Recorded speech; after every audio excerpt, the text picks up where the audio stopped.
Hi guys, welcome to session 1 of the Pollinator Educator Sessions. We are Pollination and we're super excited to present session 1 to you. So just a light summary of what this session is going to be like. We'll start out with a few introductions and then we'll move on to talking about bees, why the pollinator crisis is an important issue we all should be concerned about, and the important roles that bees play in our life.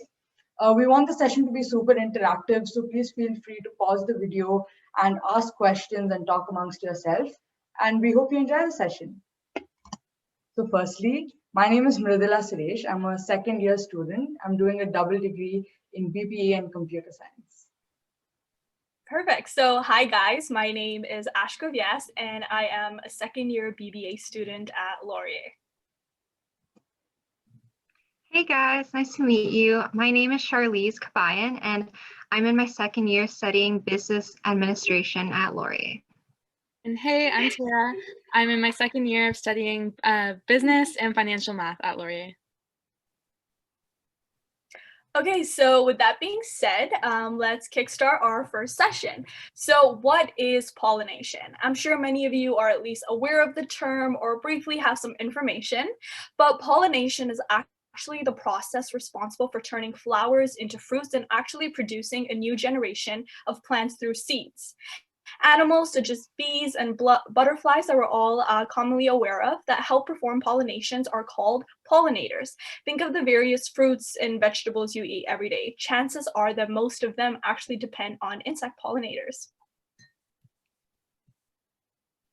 So next, we want to know what you know about bees. So take a minute, pause the video, and have a discussion about what pops in your mind when you hear bees. So now that you've had a discussion, we're going to show you a video of what we know about bees so that we're all on the same page for the rest of the session. Your teacher should have the link, so this is the perfect time to show the video, and then we'll hop right back into the session. Okay, so now we learned a little bit more about bees, and now we're going to introduce something called the pollinator crisis. So why is the pollinator crisis such a big problem in our world? We're going to look at the amazing benefits that the pollinators bring to us as humans and to the environment itself. So first off, think of the fruits and vegetables that you eat every day. Chances are most of these depend on insect pollination. Delicious and nutritious parts of our diet like apples, watermelon, blueberries, carrots, broccoli, and almonds are a few of the many crops that depend on insect pollination. Apart from these, even our beef and dairy products indirectly rely on pollination. Next, bees are such an essential part for the whole ecosystem to function. And lastly, did you know that at least 90% of the world's food depends on pollination itself? Okay, so we want to talk about two different kinds of bees. You might have heard about this in the video as well. So honeybees are one kind of bees. These are like domestic animals. So think of like cows and goats. We breed these animals for our use. So honeybees give us honey. So humans take care of honeybees and grow them. But there are also another kind of bees called solitary bees. These are wild bees that are just, buzzing around in nature. So they're called solitary bees for a reason. It's because they live alone and they don't live in hives like you'd commonly imagine. And the best part about solitary bees is most of them do not sting. So you can be not concerned and just go with them with your kids or dogs. They're very safe. They're also super effective pollinators. For example, one mason bee does the work of 90 honeybees. They're 90% more effective than a normal honeybee. They're also solitary, so you should think about what this means. But like I've said before, it's mostly because they live alone and they don't live in hives or colonies. And some of them even live underground. I know when we think of bees, we commonly think of that huge hive hanging out from a tree, but many of these bees choose to dig underground and live. And they're all not yellow-black. I know yellow-black is the theme of our presentation, but as you can see in this picture here, some of these bees come in vibrant metallic colors and they're not all yellow-black. Okay, so thank you, Mridula, for talking more about the different types of bees and essentially the impact they have on our environment. But let's talk a little bit more now about the pollinator crisis. So many native bee species are actually disappearing or they're actually in danger of becoming extinct. Most of bee research focuses on honeybees and efforts which are made to protect them, but not a lot about solitary bees. Even pesticides are being developed which are not harmful to all bee species, but they are still harmful to solitary bees. Even though these bees are more effective pollinators than native species, and they also don't sting, they do not receive attention. So why is that? This is because they don't produce any honey. Humans are only focusing on what we can gain, and so that's why we reject honeybees, because they can give us honey. But it's important to understand that solitary bees also need help. So why are bees important? Why are we talking about bees to you guys today?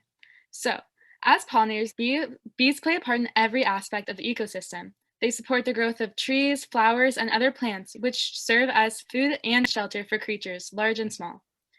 Bees are known for their elaborate hives, but they also help build homes for other millions of types of animals and insects. Their role as pollinators is vital in the growth of tropical forests, savanna woodlands, and temperate deciduous forests. Also, many species of wild plants depend on insect pollinators as well. Bees are responsible for the production of many seeds, nuts, berries, and fruit. Finally, bees earn their reputation as busy workers by pollinating billions of plants each year, including millions of agricultural crops. In fact, pollinators like bees play a key role in 1 out of every 3 bites of food we eat. Without them, many plants we rely on for food would just die off. So we've been talking a lot about how bees are important and how the pollinator crisis is such a huge problem in today's society. But now we're going to really take some thought to try to think about how we can take action by ourselves to really help the bees and help stop the pollinator crisis. So take a minute to stop the video and engage in a class discussion and really think about this question, and you can even research more about how you can help the bees and improve the pollinator crisis. And after you've discussed for a couple of minutes, come back and share your ideas with the class. So great, you guys must have come up with a lot of good ideas on how you can help the bees. And now we're just going to go over some you may have missed or already talked about within your class. So first off, you can plant pollinator-friendly plant species. And this will be your end of session activity, which you will be discussing within your class. So you will be assigned to choose a pollinator-friendly plant and research more about it and answer some questions.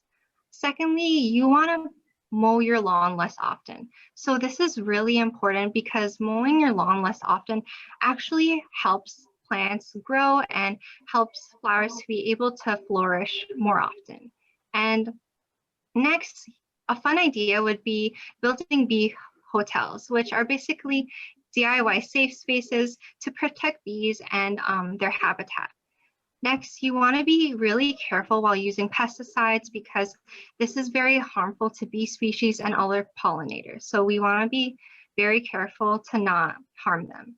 And lastly, educating yourself is so important. So if you learned something new today in our session, be sure to share your ideas and your insights with other friends or family members. And even beyond this session, make sure if you're more curious about what we talked about, you can also research more and watch videos and continue to spread awareness about this topic. So that's the end of the session. Thank you so much, guys. We really hope that you enjoyed the session, and we want you to keep thinking about this topic and think of ways how you can make the pollinator crisis better and really help save the bees. Like Charlize said, we have an end of session activity for you. We want you to look up a pollinator friendly plant and do some more research about it and answer a few questions. We really think this is a good way for you to learn more about this issue and find ways for you to really contribute and make the world a better place.